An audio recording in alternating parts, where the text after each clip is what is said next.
Ahora la matemática. ¿Quién cree que hay una perspectiva cristiana diferente a la matemática? ¿O quién cree que la matemática es matemática? Para todo lo mismo. Esto es más difícil, ¿no? Ahora, lo que sucede es que mi hermano es profesor de matemática en la Universidad de Colorado. Tengo un amigo, Bernie Poitras, también, que enseña en Westminster ahora, que también estudió matemática en Harvard. ¿Cómo se llama? Bernie Poitras. Bernie Poitras. Un profesor ahí se llamaba Bernard Marshall, no, Bernie Marshall, otro amigo, misionero, sí, Bernie Marshall.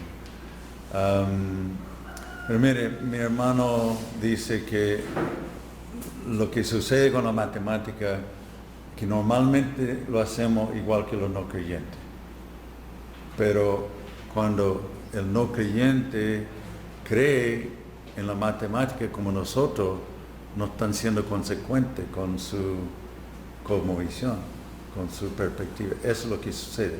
Felizmente hay un campo donde los no creyentes tienen menos integridad intelectual y son más cristianos en su forma de hacerlo. No sé si me explico. Eso es lo que sucede con la matemática. Pero aquí Bernie Poitras escribió un libro acerca de esto. Él menciona algunos ejemplos. Pregunta, ¿hay una sola línea entre dos puntos? Una sola línea recta, digo, entre dos puntos. ¿Quién piensa que puede haber más de una línea recta entre dos puntos? Nadie. ¿Quién cree que hay una sola línea entre dos puntos? Nadie cree nada. ¿Ah? Vamos, ya tiene que comprometerse aquí. Matemáticamente hablando, los puntos ahí pueden ser infinitos. Bueno, que se... Entonces los tienes ahí. Bueno. Una sola línea recta. Entonces, para no hacerlo más difícil, pongamos dos puntos finitos. Ahora entonces una sola línea recta. Una sola línea recta. Si no es recta, sí. Aquí tengo un hombre decidido. Hay otro que piensa que es una sola. Entre dos puntos, sí, una línea recta, sí, una sola. Puede haber que no sea recta, pero... Bien, parece obvio, ¿no? ¿Cómo puede haber? Si hay otra línea, va encima de la primera, la misma línea. Eso fue lo que estudiamos. ¿Ah? Sí, una sola, ya. Hay una... ¿Quién define el punto? ¿Quién define el punto? El primer punto para saber Los puntos que sean. Pero hay una escuela de matemáticos que se llaman intuicionistas. Ellos dicen, para esa pregunta no hay una respuesta cierta, no hay certeza, no sabemos, porque no podemos experimentarlo y no podemos confiar en nuestra lógica, que para mí es lógico, pero créanme o no, hay algunos matemáticos que dicen, no sabemos con certeza. ¿Ya? Entonces... Porque tú estás en cuestión de definir entonces lo que usted definió ahora. Porque los números ahí adentro pueden ser infinitos. Bueno, es otra cosa, es otro problema. Ahora, hablando de infinito, este es el otro. Existe pi. Ustedes saben, ¿quién puede explicarnos lo que es pi en álgebra? ¿Qué es pi? Hablemos de círculos. ¿Se acuerdan cómo sacar La unidad de medida ahí está, el área de un círculo, pi multiplicado por el radio cuadrado. La Geometría. Ya, ahora pi es una cifra interesante porque es infinita. No, hay incluso hay un sitio de internet que tiene corriendo todo, sacando la pi, digamos, todos los números, cada segundo cuánto hay, no sé cuántos miles y millones de cifras tendrán ahí, cuántos dígitos. Pero, ¿existe pi o no? Sí existe. Renunciamos a 3,14 y trabajamos Sí en existe. Okay. Pero es infinito. Algunos matemáticos dicen que no, porque no podemos calcular. Es verdad también. Entonces no existe. Es verdad también. Bueno, por eso no existe, solo podemos... Lo redondeamos. Esta es la respuesta. Dios sabe lo que es. Entonces podemos aceptar que existe porque Dios lo conoce. ¿Es verdad? ¿Me parece? Esta me parece buena respuesta de Bernd Poitras. Pero nos demuestra que hay diferencias de opiniones y la matemática a veces es un poco filosófica también. Bernd Poitras destaca esto: el hombre es la imagen de Dios y la matemática refleja su mente lógica y el universo ordenado. ¿Hay algún matemático aquí, algunos científicos quizá, pero matemático que estudió la matemática o enseña la matemática? Yo fui muchos años profesora de matemáticas, no de la categoría de su hermano, Bueno, de enseñanza media, pero- y secundaria básica. Digo yo a ella, oyendo esto, digo, ay, gracias Señor, porque hasta viendo eso, el hombre es la imagen de Dios, la matemática. Digo, me gustó tanto y fue lo que yo trabajé. Y estoy disfrutando de eso que usted está hablando. a mí me gustaba la matemática. Me gustó mucho. Mi hermano se fue lejos de mí, pero me gustaba y todavía me gusta porque es pura y lógica, pero un no creyente se preguntará ¿de dónde viene eso? A mí me gusta porque hay respuestas exactas también. Pero mi hermano me recuerda que también tienen que empezar a estudiar cosas no tan exactas. Y el movimiento, ¿cómo se llama esa álgebra? Hay un término que se me fue. Pero a veces no es tan exacto. Incluso el cálculo trata con infinitud, ¿verdad?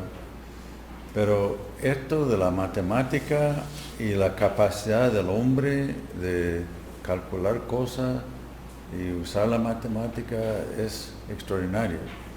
Y es algo que Dios ha puesto en nuestra mente, porque creo que también viene de su mente, y Él es un Dios ordenado.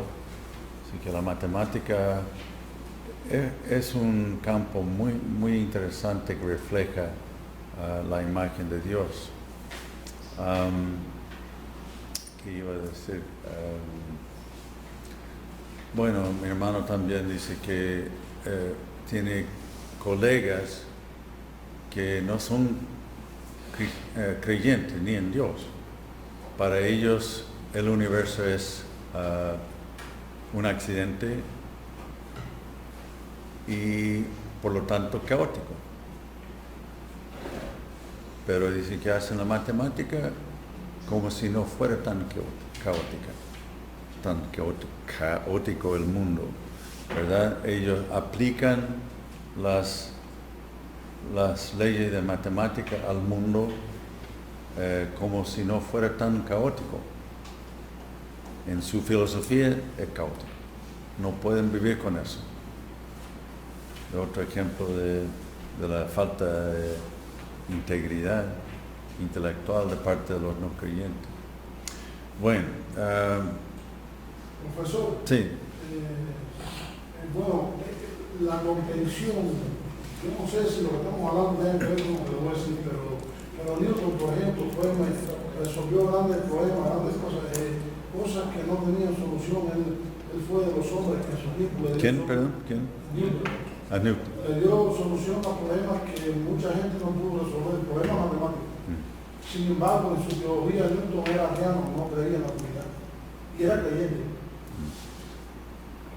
Pero no, creyente en Dios, pero no en la Trinidad. No, era ateano completamente. No creía en la divinidad de Dios. Y eso es que a veces, aún la ciencia, los misterios de Dios son tan... Yo leí que hay algunos profesores de escuela, profesores de matemática, que son postmodernistas y no quieren bajar la nota de un alumno que se equivoca en la solución de un problema matemático. 2 más 2 son 5. No, quizás no algo tan simple, pero me entienden. Que no quieren, me cuesta creerlo, y cuando le conté a mi hermano dice no lo creo, pero el autor del libro yo le creo. Algún postmodernista que piense que no hay verdad absoluta, si lo aplica en forma precisa, va a tener que decir eso. Así. Jesús y la ciencia.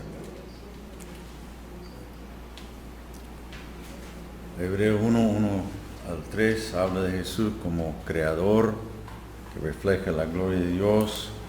Toda la creación refleja algo de Él. Así que Jesús sí tiene algo que ver con la ciencia, el creador. Yo pienso en este momento el nacimiento de Jesús, cuando llegaron los magos.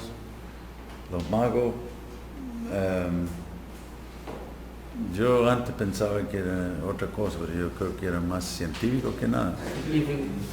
Y llegaron a hacer qué con Jesús, a adorarlo. Un pájaro. Así que me gustaría dejar la imagen de Jesús con los científicos adorándolo. Y creo que la actitud correcta de la ciencia debería postrarse delante del Creador. Vamos a hacer un ejercicio, pero necesito 2 voluntarios, un creyente y un no creyente, para hablar de esto. Un no creyente que, pongamos que es evolucionista. Dale, Darío, aprovechemos. Y el otro es un cristiano y trata de dialogar. ¿Quién quiere ser el creyente? Dale, Darío, dale. Ahora no quieren hablar, son ellos dos. El castigo por hablar tanto, que ellos dos. ¿Les gusta hablar? ¿Qué hablan? Ya. Darío y Ángel. Ya, vengan adelante aquí. Ese es el premio. Oye, mi amigo Ángel, pues después de estar ahí con los estudiantes que estamos compartiendo este cafecito, chicos, no entiendo todavía cómo es que los cristianos pueden defender la postura de la creación, porque es que el mismo registro fósil, todo eso, yo estuve explicándolo a los alumnos ahí en la clase que de verdad convence a la mente más simple de que la evolución es una realidad. Yo lo veo así porque hay cosas que se ven claramente por los cálculos que se han hecho y por los restos fósiles encontrados. Y hay un alumno cristiano que trató de rebatirme eso, pero ¿qué va? Lo dejé sin argumento rápido. Óyeme, y bueno, ¿y qué? Darío, bueno, sabes que nos conocemos hace años y tú sabes que yo soy cristiano.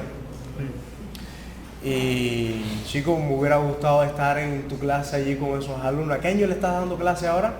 No, estoy dando clase al primer año de la universidad. Primer año de la universidad. Óyeme, mira, tú me decías de que los... No trates de convencerme por la Biblia, porque yo no creo en la Biblia. Para mí la Biblia es un libro que fue escrito por unos hombres ahí que estaban tratando después me puedes hablar de eso si quieres, pero yo no creo en la Biblia porque... Está bien, vamos a conversar entonces un poquito de lo que tú crees. De la evolución, sí. Vamos a conversar un poquito de la evolución entonces. Entonces, ¿tú crees de que... a ver, primero, ¿crees en la teoría del Big Bang o crees en la teoría de las cuerdas? No, me animo a creer en el Big Bang. ¿En el Big Bang? Sí. Ya. Óyeme, entonces yo puedo hacerte una pregunta. ¿Qué había alrededor del puntico por el cual surgieron las primeras explosiones? Te puedo asegurar algo. Oxígeno no podía haber, ni hidrógeno tampoco. Y entonces, ¿qué había ahí en esa Pero energía? ¿cómo tú me puedes asegurar que no había oxígeno? Porque había un punto ¿Y qué había alrededor del y punto? ¡pum! Hubo una explosión. ¿Y qué había alrededor? ¿Y qué había alrededor del punto? ¿Y qué había alrededor del punto? No puedo explicarte. Yo sé que el punto estaba ahí. El punto estaba ahí. ¿Y quién puso ese punto? ¿Quién habrá puesto ese punto? Sabes que no me había hecho esa pregunta. Pero el punto estaba ahí. El punto estaba ahí. Ya, está bien. Óyeme. Bueno, eso es hablando un poco de físicamente, ¿no? Ahora, déjame hablarte un poco biológicamente. O sea, tú eres un buen defensor de la teoría de la evolución. Y biológicamente, ¿cómo tú crees, cómo se formó la célula? Bueno, para serte claro, siendo profesor no estoy tan claro de eso.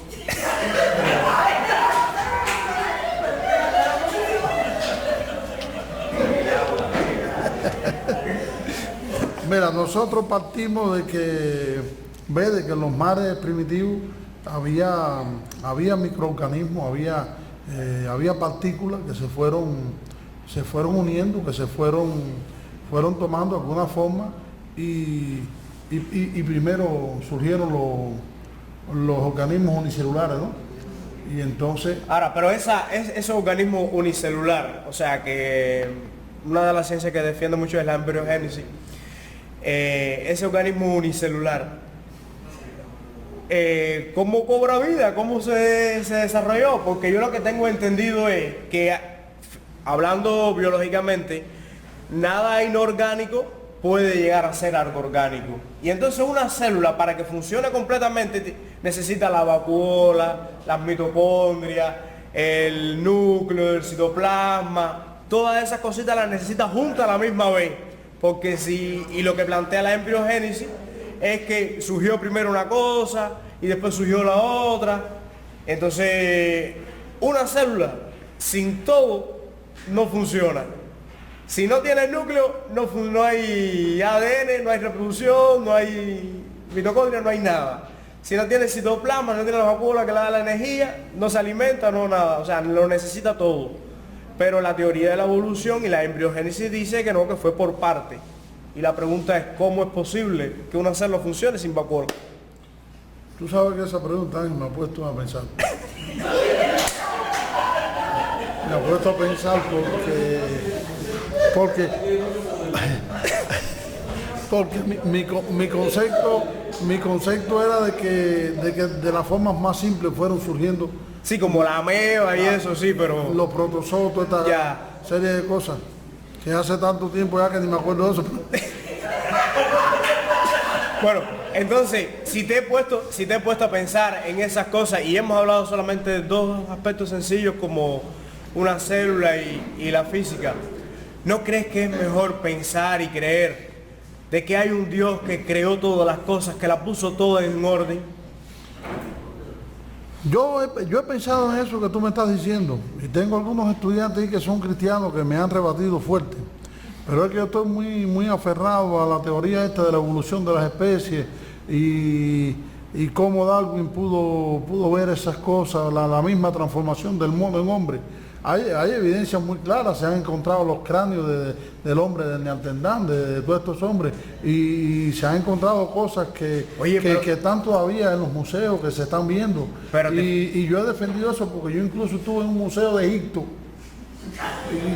y pude ver pude ver cosas ahí en Egipto. Oye, No solamente los egipcios, vi los huesos. vi los huesos. Ya que mencionaste a Darwin, ¿sabes? He leído y he visto muchas cosas de Darwin y me pude dar cuenta de que él con los pinzones, los Zunzún, él lo que vio más bien ahí fue adaptación. ¿Te acuerdas del estudio que él hizo, no? Sí. Que aquí tenía el pico más largo, acá el piquito más corto. Era adaptación o mutación, no tanto así evolución. Mira nosotros los ojos tan redondos que tenemos y mira los chinos cómo lo tienen en palitos. No han evolucionado los ojos de los chinos, no, es adaptación al frío, igual que los esquimales. No, Pero sabes, hay algo interesante en lo que mencionaste de la selección natural que presenta Darwin. Y es que de él, por el estudio ese que hizo de los pinzones, saca también el estudio del hombre, pero le faltan dos eslabones por encontrar. El llamado Cromañón y el otro que bueno, ahora no recuerdo su nombre. El Neandertal. Le falta para encontrar, y de eso no hemos visto huesos por ningún lado ni fósil. Cuando una vez encontraron uno, se dieron cuenta de que era una niña que tenía sífilis y tenía los huesos por eso todos deformes así. Pero no obstante eso, volvamos a la pregunta que te hice. Yo prefiero creer y no quiero atacar tu creencia, ¿no? Simplemente te he mostrado que tiene algunas incongruencias. Pero yo prefiero creer que hay un Dios creador, un Dios que tiene un plan supremo, que decidió crear un mundo no porque Él lo necesitara, sino porque quiso hacerlo y nos incluyó a nosotros en su creación. Lo hizo de manera tan perfecta, lo hizo de una manera tan exacta de que, como crees en el universo enrolladito, ese sistema de reloj tan exacto de que cualquier planeta que se moviera del lugar interferiría en la gravedad o en la posición del otro, o si el sol se acercara nos quemara, si se alejara un metro más también nos congelaríamos.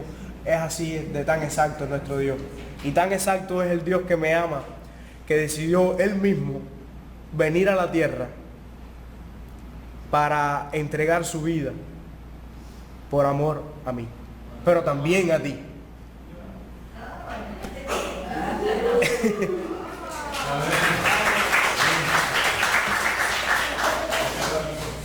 No estoy tan convencido, pero el hombre me trabajó, pero me trabajó fuerte.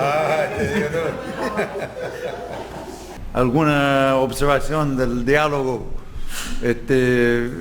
Ángel sabía demasiado, ¿eh? Sí.